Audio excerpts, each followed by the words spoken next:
Okay, so I asked my brother that what we'll study about today evening.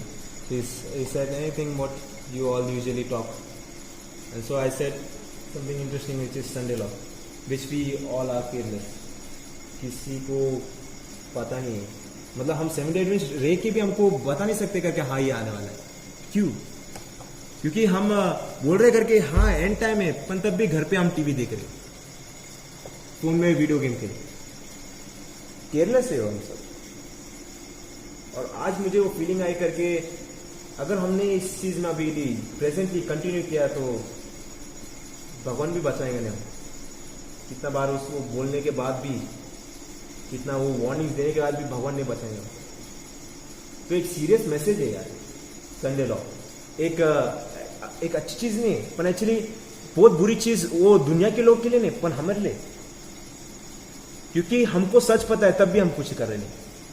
उनको कुछ नहीं पता, उनको प्रॉब्लम होगा, वो अपना काम है उनको बचाने के लिए.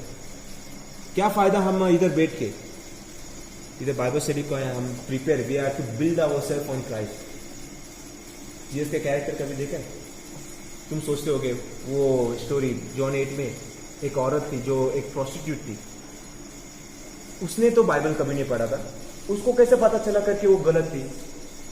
उसने जीसस का कैरेक्टर देखा. मेरे को फीलिंग आई थी करके अगर हमने जीसस का कैरेक्टर देखा, हमको ऐसी फीलिंग आई करके हम बहुत पापी, बहुत गिरे. हम हंसेंगे में, दूसरे के ऊपर भी नहीं हंसेंगे, क्योंकि हमको पता है करके उससे ज्यादा तो मैं बुरा हूं. जीसस वो दिखाना चाहते हैं पर हम नहीं दिख रहे. तो अगर कुछ जन सोचता होगा अरे संडे को आएगा तो अगर हम संडे को रिजेक्ट कर देंगे तो हम हेवन को जाएंगे, भगवान लेके आएंगे. पर वैसा नहीं, ऐसा नहीं. पॉल ने लिखा है बाइबल में करके अगर मैं दूसरों को मदद करूं तब भी मेरे पास प्यार नहीं है मेरे दिल में तो मैं तब भी मरूंगा. वो फर्स्ट कोरिन्थियंस चैप्टर 13, फर्स्ट कोरिन्थियंस 13 है तो सेकंड कोरिन्थियंस 13 है. तो आज हम देखने वाले संडे लॉ क्या है, जो हम 7 डे एडवेंटिस्ट को सबको पता रहना चाहिए, जो एक्चुअली बहुत मेन है. तुम इधर देख सकते हैं climate change, pope solution for climate change, ये दिख रहा है. क्लाइमेट चेंज करके छुपा के लेके आ रहा है आपको. वो एलन व्हाइट ने बोला है करके Sunday movement is moving in darkness, मतलब छुपा के लेके आ रहे संडे मूवमेंट को. तो तुम समझ सकते हैं करके सैतान तो नहीं आने वाला बोलेगा अरे ये दिन संडे लो आज हमने एनफोर्स किया है. इतना येड़ा नहीं है सैतान, क्योंकि अगर बता दिया तो सब लोग को पता चल जाएगा, सब लोग उठ जाएंगे. मैं तुमको एक चीज दिखाना चाहता हूँ. जाओ तुम लोग रेवल्यूशन चैप्टर 13 में, जो हम सब कहते थे, हमने बहुत बार पढ़ा था, दिमाग सोच के नहीं लिखते हैं. हमने प्रे किया, भगवान को मांगा फिर तो मदद करेंगे हमको. पर अगर हमारा दिल कन्वर्टेड नहीं है ना तो हम नहीं बच पाएंगे. वो चैप्टर में लिखा है मार्क ऑफ द बीस्ट के बाद में, और ये चैप्टर में एक सॉलम मैसेज दिया है जो हमको बताएगा करके फ्यूचर में क्या होने वाला है. तब भी कोई लोग मानेगा नहीं तो हम बता सकते हैं जो जीसस ने उसके डिसाइपल्स को बोला था, और वो क्या बोला था करके अभी मैं तुमको बता रहा हूँ, जो तब वो होगा तब तुम मानेंगे. हम सेम वो जीसस के वर्ड्स जो उसने डिसाइपल्स को बोले वो हम सब वो लोग को भी बोल सकते हैं जो दुनिया में किसको ये सच पता नहीं. और फिर तब वो उनको पता चलेगा करके याद आ जाएगा, होली स्पिरिट उनको याद दिला देगा करके अरे वो आदमी ने तो बोला तो मुझे ऐसा ऐसा होगा. तब उसको पता चलेगा करके हाँ ये सच बोल रहा था, वो अपना काम है वार्न करने को. रेवल्यूशन चैप्टर 13 में और वर्स 2 में देखो, एक बीस्ट आया था, एक नदी से ना एक बीस्ट आया था, जो फर्स्ट बीस्ट बोलते हैं हम रेवल्यूशन चैप्टर 13. और उसने बोला है सेकंड वर्स में करके and the beast when which I saw was like unto a leopard and his feet were as the feet of a bear, his mouth as the mouth of a lion, and a dragon gave him his power and his seat and authority. His power, seat and authority, 3 चीज दिया था. Dragon कौन? सैतान. Bible में किधर बोला है करके ड्रैगन सैतान है? रेवल्यूशन चैप्टर 12 वर्स 9 देखो. रेवल्यूशन चैप्टर 12 वर्स 9 मैं पढ़ता हूं.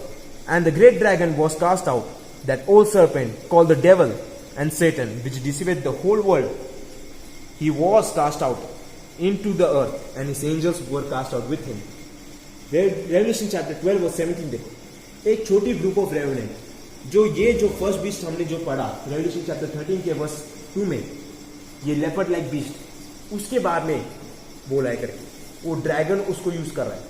Revolution chapter 12 verse 17, and the dragon was clothed with the woman, woman को एक चर्च जैसा सिंबल है इसके, और बोले करके वो ड्रैगन ने गुस्सा था, गरूर था, मतलब बहुत गुस्सा था वो चर्च के ऊपर, और क्या हुआ करके वॉर करने गया, उसके जो सीड, उसकी जो बच्चा था वो चर्च का, हम वो लोग चर्च के जो लोग थे ना उससे वॉर करने गया था वो ड्रैगन, और बोला करके उनका कैरेक्टर बताए, ये चर्च का कैरेक्टर बताए, ये लोगों का कैरेक्टर बताए, क्या बोला है उधर, which keep the commandments of God and have the faith the testimony of Jesus Christ.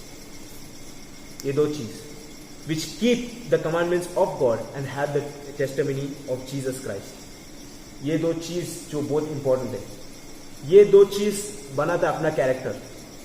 अगर ये दोनों चीज हम नहीं कर रहे तो हम सेवेंथ डे एडवेंटिस्ट नहीं बोला सकते। Ritesh too seventh day Adventist है नहीं? Joy your seventh day Adventist, Veron, James, क्यों नहीं बोल सकते तुम सेवेंथ डे एडवेंटिस्ट? क्योंकि अगर हम भगवान के कमांडमेंट्स नहीं रख रहे, अगर हमारे पास भगवान का टेस्टिमनी नहीं है हमें, तो हम खुद को सेवेंथ डे एडवेंटिस्ट नहीं बोल सकते। सेवेंथ डे एडवेंटिस्ट एक डिनोमिनेशन था ही नहीं, सेवेंथ डे एडवेंटिस्ट तो सबसे स्टार्टिंग से था, एडम और ईव सेवेंथ डे एडवेंटिस्ट थे। कैसे? क्योंकि वो सैबत रखने गए और उनके पास जीसस का टेस्टिमनी था। इजराइल सेवेंथ डे एडवेंटिस्ट थे। कैसे? क्योंकि वो भगवान के कमांडमेंट्स मानने के जो फेथफुल इजराइल, और उनके पास वो टेस्टिमनी था। अपना खुद नाम ही बहुत इंपॉर्टेंट है, सेवेंथ डे सैबत एडवेंटिस्ट कमिंग। तुम समझ सकते हैं करके सेवेंथ डे सैबत, जो सैबत रखने के इजराइल एडवेंट कमिंग, और इजराइल रुके नहीं थे जीसस के लिए, जीसस के फर्स्ट कमिंग के लिए। वो क्या हुआ, जीसस का फर्स्ट कमिंग, फर्स्ट एडवेंट, उसके लिए रुके थे सब इजराइल लोग। तो वो लोग भी सेवेंथ डे एडवेंटिस्ट थे, हम भी सेवेंथ डे एडवेंटिस्ट थे। पर हमारा काम क्या है दुनिया में? देखो मैथ्यू 24, मैथ्यू चैप्टर 24 में जाओ। मैथ्यू चैप्टर 24 में जीसस ने हमको बोला है क्या करने को, और उसके पहले जीसस ने सब साइंस बताया जो एंड टाइम में होने वाला है। मैथ्यू 24, और देखो तुम लोग वर्स 14 में देखो, and this gospel of the kingdom shall be preached in all the world for a witness unto all nations and then shall the end come. तो मतलब ये जो गॉस्पेल है जीसस का, जो रेवल्यूशन चैप्टर 14 में verse 6 to verse 12, the 3 angels message, the everlasting gospel, वो message, वो गॉस्पेल ये पूरी दुनिया को जाने वाला है। पर ऐसा नहीं करके बता के, उधर नहीं बोला जीसस ने करके, and this gospel of kingdom shall be preached into all the world for a show off, ऐसे नहीं बोला, for a witness बोला, एक विटनेस के लिए। और एक विटनेस कौन रहता है? कभी कोर्ट का ये देखा है? विटनेस कौन होता है करके, जो टेस्टिमनी देता है करके, हाँ इसने ऐसे किया था, उसने ऐसे किया था। तो मतलब तब ये लोग देखेंगे हाँ इसके पास जीसस का कैरेक्टर है, और जो कैसे जीसस को कैसे सताया था वो लोगों ने, वैसे जो भी वो लोग हमको भी सताएंगे, वैसे ही जीसस चाहेगा करके हाँ ये ट्रूली कमान नहीं सकते, क्योंकि अपने को पता चलेगा करके हाँ हम सेम वो वर्ड्स रिपीट कर सकते जीसस का करके, a prophet is not honour in his own country, मतलब a prophet is not without honour but in his own country, in his own house, in his own kin and in his own family. एक prophet honour बिना honour के नहीं है, पर उसके खुद के घर पे, खुद के फैमिली में, खुद के कंट्री में वो ऑनर नहीं, उसका ऑनर नहीं होता। ये इसने बोला। और तुम समझ सकते फिर अभी कितना सीरियस बात है। सुसाइड कर रहे हैं हम, कभी कभी सुसाइड करते हैं, हम पाप करते हैं तो वो सुसाइड ही हुआ ना, क्योंकि we are leading ourselves death only, no, if you are sinning that is suicide only.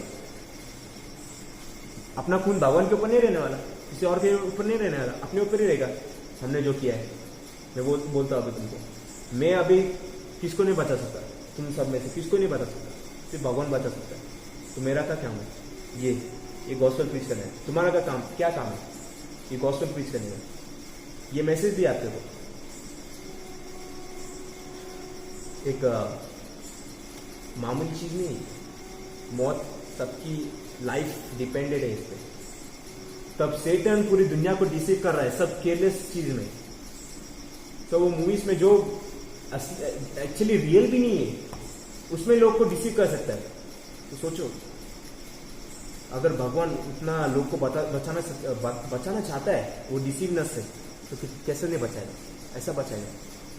पर अगर अपना मन नहीं है तो नहीं होगा। मैं बोलता हूँ अभी हम सब वर्ल्डली चीज में एक तो भी थॉट रहेगा अपने वर्ल्डली चीज में। मैं बोलता बाइबल के थ्रू, टाइम नहीं मेरे पास वो वर्सेस जाने के ऊपर मैं बताता तुमको प्रूफ देता हूँ करके।